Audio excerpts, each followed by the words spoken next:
I've got something not as topical, I guess. The 2006 Spike Lee heist movie. Inside Man. My name is Dalton Russell. Pay strict attention to what I say because I choose my words carefully and I never repeat myself. Recently I planned and set in motion events to execute the perfect bank robbery. Everybody get down on the floor now! I assume you've seen this film. Yeah, and it is topical. And I told you why a couple of weeks back, if you remember. I remember we mentioned this film, but yeah, what did you say? Basically, in Daredevil Born Again, there is an episode, there's a bottle episode, where Matt Murdock has to fend off a bunch of Irish criminals who are trying to rob this bank. Yeah. And the bank where the heist is set, where the episode is set, the same one. is the same bank, and they take a lot of inspiration from Inside Man. They do it it's just lip service, and it doesn't hold a candle to the brilliance of this film, but they do the same dynamic of the cop on the outside talking to the leader of the robbers on the inside. There's a bunch of that, and the setting is of course really cool because this bank in New York looks really nice. But yeah, go on, tell us all about Spike Lee's Inside Man. Yeah, so classic bank heist movie. We have Denzel Washington and Chiwetel Ejiofor. I've never been able to say his name properly. So it was him. Yes. I haven't seen this movie in so long. I forgot that was him. The guy who plays Mordo in Doctor Strange. Yeah, of course. Yeah, well, now he's very famous. Yeah, he's a great actor. So those are your two classic partner detectives. Denzel's character, who's Detective Keith Frazier. He's embroiled in a bit of a money laundering scam, potentially, where they've just done a bust on this big crime gang, and he's been suspected of embezzling hundreds of thousands of dollars, which he protests that he's completely innocent about, but it's kind of put him on the back burner in his job at the moment until that investigation's finished. But then you see these little flashes of these people who are dressed up as interior decorators, and they start going into the bank and start taking out the cameras, and the heist takes place, or the hostage situation takes place. And then we cut back to Denzel and the other detective, and we learn that he's a bit hard up for money. He's trying to save up for an engagement ring, so setting up clear character destinations and sort of themes here. And it sort of allows us to think, oh, maybe he did embezzle this money because we know he's hard up at the moment. But he gets given the opportunity to head up this bank hostage situation. So they roll down there, and their story sort of develops from there. We have Clive Owen, who's playing the head of the bank robbers. He's so good in it. A really good performance from him. The rest of the cast is brilliant. We've got Jodie Foster, who's playing this sort of legal, I'm not really sure what her specific role is, but she's very powerful sort of lawyer or solicitor type. And Christopher Plummer, who plays Arthur Case, he owns the bank. Yeah. And he's got something very secretive in one of the vaults that he doesn't want getting out. And so, it's got it's an interesting element to add to the bank heist film, because that in itself is probably enough drama and conflict that could be the central and the only sort of narrative we see. But we have this little undercurrent of this kind of little political intrigue type story going on, where Christopher Plummer wants to get his contents out of the safety deposit box, and he's got the power to send Jodie Foster down to the hostage situation and basically give her carte blanche to do whatever she wants. And she goes down and sort of gets herself embezzled in the situation to try and help Christopher Plummer's character. And Willem Dafoe's also one of these sort of head of the police teams who's leading up the situation from the outside. So already there, what a stellar cast that is. Oh, Willem Dafoe is in this. Yeah. Yeah. He's sort of the standoffish cop who's sort of first on the scene. But I need to rewatch this. I've watched it a few times, so I remember it pretty well, but you forget about the actors, and you're like, oh man, that's right. Clive Owen, Denzel Washington, Jodie Foster, it's incredible. Yeah, they're all cast brilliantly, and they're all doing their thing as they always do. They're all excellent professionals, and yeah, Jodie Foster's great as her character. She's like this high maintenance type bitch, but she gets it all done.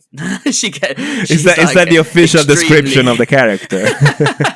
I think so. But she's incredibly efficient, and she's cold, and she's very calculated with what she does. Her addition to the story adds a lot of good conflict, and it's a interesting film. It's very stylized in the way that it's shot and the way that the story is presented, because we get these breaks in the linear story where we cut to the interviews post the events of the film. Yeah. And all the people that we see inside the bank are then being interviewed by the two detectives and trying to discern their involvement in it. Because we start to learn, we're getting into a bit of spoilers now, and we start to learn the robbers have brought in costumes with them, and they've dressed everybody up the same, and they're replacing themselves in the rooms with the other hostages to try and embed themselves within each group, so the hostages get confused about who's who. And slowly they release one here and there to make demands to the police outside, and also confuses them with who's coming out, who's a hostage and who's not. And so you get these intercut with these little vignette, little interviews that tend to be quite humorous in tone. Yeah, that are quite funny. And that's a very Spike Lee touch in a not very Spike Lee movie, I would say. Yeah, it's a strange film if you think about the director.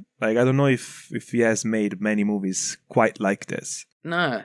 And I think that's what kind of draws me to it. It is quite unique a film in the way that it's presented and directed. You could quite easily take out those interview elements and do it in a different way, or just completely take them out whole, and the film still works. It's just an extra added bit of style and flair to it. And we get, like, I don't know whether this is the first time Spike Lee has done this, but we get this signature shot that he does, which I really like, this shot that he does. It's like in a character's moment of, like, their big sort of breaking moment, he puts the actor on like a Segway, and he'll have a camera attached to the front of the Segway, and so it kind of looks like the actor is just drifting, like levitating across the scene, and they're just like floating down the road, and whilst the camera is locked and fixated on them. Nice. It's a really cool shot, and they got a great sequence of this when they think that one of the hostages has been killed, and it's sort of on Denzel because he didn't think he was going to do it, and so then he runs it into the bank, and he's got this locked off shot, and it looks like he's just floating through the chaos, and it's like we're in his mind with him. It's a very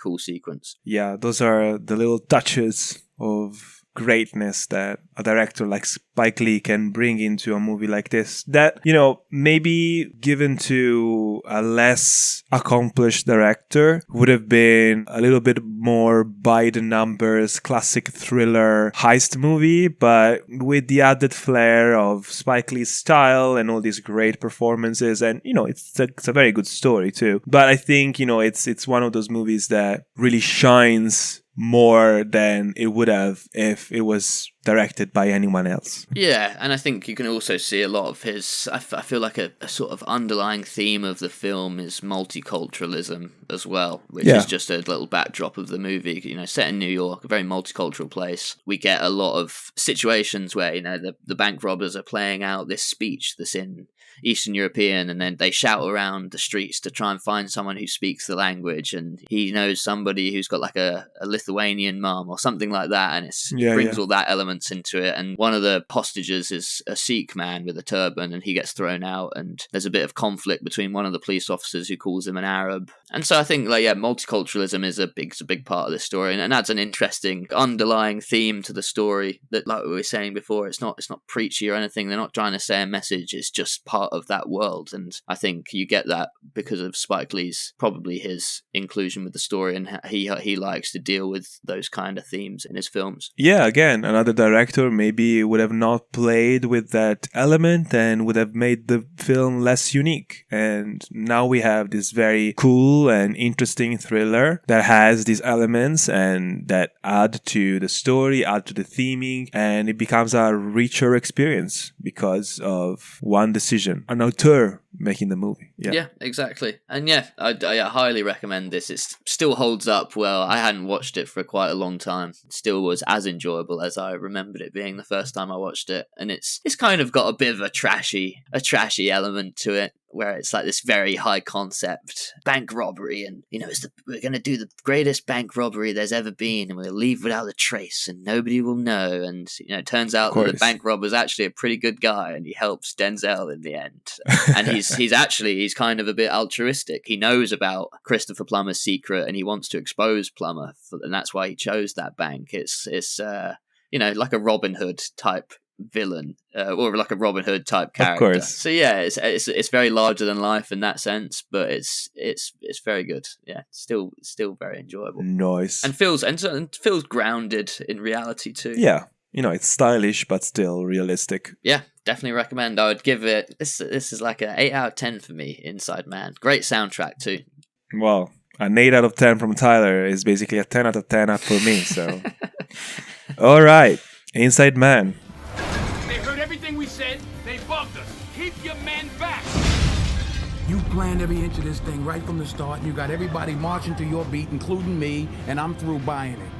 What are you doing? Come on, this ain't no bank robbery. Inside Man.